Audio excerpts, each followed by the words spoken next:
Hello दोस्तों, आप लोगों के लिए एक और नई वैकेंसी आ चुकी है जिसमें आप सभी फॉर्म डाल सकते हैं। वैकेंसी है मध्य प्रदेश सहकारी बैंक के अंतर्गत। तो यहाँ पर आप देख सकते हैं कि बैंकिंग सहायक के अंतर्गत क्लर्क, कंप्यूटर ऑपरेटर और प्रबंध की जो है रिक्तियाँ दी गई हैं। तो इसके बारे में आपको संपूर्ण जानकारी दी जाएगी, तो वीडियो में अंत तक बने रहिएगा। तो ये सबसे पहले यहाँ पर आप देख सकते हैं कि आपके आवेदन पत्र जो है वो 26 नवंबर 2022 से शुरू हो चुके हैं और आवेदन जमा करने की अंतिम तिथि 25 दिसंबर दी गई है। और देख लीजिए, परीक्षा तिथि जो है वो शीघ्र ही सूचित कर दी जाएगी आपको। और जो आपका प्रवेश पत्र है वो परीक्षा से 7 दिन पहले मिलना आपको शुरू हो जाएंगे। और परीक्षा का जो परिणाम रहेगा वो आपको परीक्षा के आयोजन के लगभग 10 दिन बाद आपका जो डिक्लेयर हो जाता है।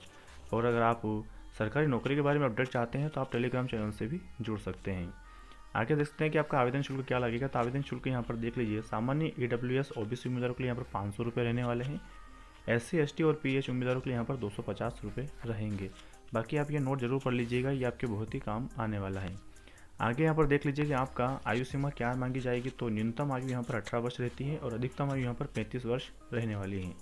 आयु सीमा की गणना 25 दिसंबर 2022 को देखकर की जाएगी। और उम्मीदवार का जन्म जो 26 दिसंबर 1987 से पहले और 25 दिसंबर 2004 के बाद नहीं होना चाहिए। तो अगर इसके बीच आप आते हैं तो फॉर्म जरूर से डाल दीजिएगा।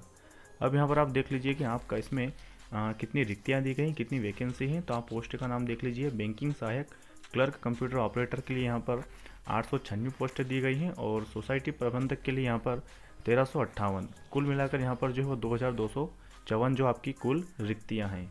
अब यहाँ पर आप देख लीजिए कि इसके लिए पात्रता मानदंड क्या होगा। तो सरकारी मान्यता प्राप्त संस्थान या विश्वविद्यालय से स्नातक के साथ हिंदी और अंग्रेजी में आपको टाइपिंग का ज्ञान आना आवश्यक है। और UGC या DOEA या COPA ITI से 1 साल का कंप्यूटर डिप्लोमा कोर्स या पॉलिटेक्निक कॉलेज से मॉडर्न ऑफिस मैनेजमेंट का कोर्स आपके पास होना चाहिए।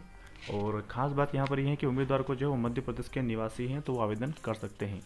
नोट यहाँ पर आप देख लीजिए कि जो आपको पास जो डिग्री और PG रखने वाले जो उम्मीदवार हैं उनको 1 वर्षीय कंप्यूटर डिप्लोमा कोर्स आवश्यक नहीं है।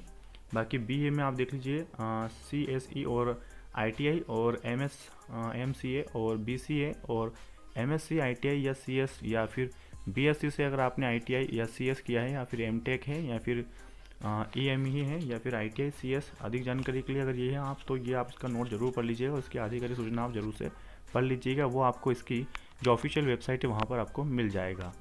आगे देख लीजिए कि आपकी चयन प्रक्रिया किस प्रकार रहेगी। तो यहाँ पर देख लीजिए, आपका जो उम्मीदवार है उनको सुनिश्चित करना होगा कि पात्रता मानदंड को पूरा करने के लिए मध्य प्रदेश सहकारी बैंकिंग सहायक के लिए लिपिक, कंप्यूटर ऑपरेटर और प्रबंधक कंप्यूटर आधारित परीक्षा में प्रवेश के विशुद्ध रूप में अनंतिम होगा। और जब उम्मीदवार बैंकिंग सहायक, क्लर्क, कंप्यूटर ऑपरेटर और प्रबंध सहायक दस्तावेज के लिए रिपोर्ट करता है, यदि उसको शॉर्ट लिस्ट किया जाएगा तो उम्मीदवार को जो है वो विवरण दस्तावेजों को सत्यापन के लिए जाना ही होगा, मतलब उसके ये अधीन होना है।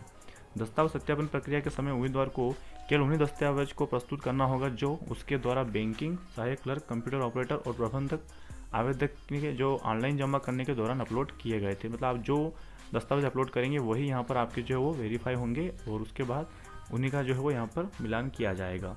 अब यहाँ पर दोस्तों आपका जो कंप्यूटर आधारित टेस्ट होगा, CBT, यानी कि अगर आपको जो पहले दिया गया था कि आपको हिंदी इंग्लिश का ज्ञान होना चाहिए, तो देख लीजिए कंप्यूटर आधारित परीक्षा जो आपकी होगी उसमें टेस्ट आपके 2 घंटे का होगा और की अवधि के लिए आयोजित किया जाएगा, जिसमें कुल आपके 200 अंकों के साथ 4 सेक्शन में होंगे। तो वो क्या होंगे आप देख लीजिए। तो एक चीज़ और यहाँ पर आप देख लीजिए कि आपका जो भी 4 सेक्शन बनाया गया इन्होंने, तो देख लीजिए क्या क्या है चीज़ें। तो रीजनिंग जो आपके क्वेश्चन जो 40 होंगे और इसके नंबर भी 40 रहेंगे। इसके लिए आपको 25 मिनट दिए जाएंगे। कंप्यूटर नॉलेज आपसे पूछा जाएगा, तो 40 क्वेश्चन रहेंगे, 40 इसके मार्क्स रहने वाले हैं। इसके लिए आपको 20 मिनट्स दिए जाएंगे। जनरल अवेयरनेस के लिए यहाँ पर देख लीजिए 40 क्वेश्चन दिए जाएंगे और इसके 40 नंबर रहेंगे। इसके लिए आपको 20 मिनट दिए जाएंगे। इंग्लिश यहाँ पर 40 की रहेगी, सेम उसका नंबर इतना ही रहने वाला है और इसके लिए 25 मिनट दिए जाएंगे। न्यूमेरिकल एबिलिटी आप देख लीजिए 40 नंबर की आपसे पूछी जाएगी और इसके नंबर आपके यहाँ पर 40 रहेंगे। इसके लिए आपको 30 मिनट दिए जाएंगे। इस तरह से यह सारा यहाँ पर जो 120 मिनट हो जाएगा और यहाँ पे आपके 200 नंबर का पेपर रहेगा और क्वेश्चन यहाँ पर 200 रहने वाले हैं। तो ये आपका पूरा सिलेबस है। आगे आप देख लीजिए कि आपका यहाँ पर जो अगर आप माइनस मार्किंग भी इसमें रहने वाली है, तो देख लीजिए प्रत्येक गलत प्रश्न के लिए यहाँ पर अगर उत्तर आप गलत देते हैं तो आपका 0.25 यानी कि 1/4 आपका जो अंक काटे जाएंगे। और MP कोऑपरेटिव बैंक ऑनलाइन परीक्षा में वे उम्मीदवार जिन्होंने कुल अंकों में से न्यूनतम 40% अंक प्राप्त किए हैं और अंग्रेजी में न्यूनतम 30% अंक प्राप्त किए उन्हें उत्तीर्ण माना जाएगा। तो ये चीज़ आप जरूर देख लीजिएगा, अगर आप माइनस मार्किंग का भी ध्यान रखिएगा, और अगर आपका इतना आ जाता है तो आप जो है वो उत्तीर्ण हो जाएंगे। मतलब इसका जो कट ऑफ जो है वो बहुत ही ठीक ठाक रहने वाला है। मध्य प्रदेश सरकारी बैंक सहायक क्लर्क और कंप्यूटर ऑपरेटर और प्रबंध का प्रश्न पत्र वस्तुनिष्ठ प्रकार के बहु विकल्पी होंगे, जो कि 5 वैकल्पिक उत्तर प्रदान करेंगे। तो आप समझ ही गए होंगे कि आपकी एग्ज़ाम किस प्रकार से रहने वाली है। तो ये थी यहाँ पर दोस्तों आपके लिए एक वैकेंसी। इसकी जो लास्ट डेट हो मतलब आज ही है, तो आप इसके लिए फॉर्म जरूर से डाल दीजिएगा जितना जल्दी हो सके। और आई होप आपको जानकारी इन्फॉर्मेटिव लगी होगी, अपने दोस्तों के साथ में शेयर कर दीजिएगा, और इसी तरह की जानकारी के लिए आप चैनल को सब्सक्राइब कर सकते हैं।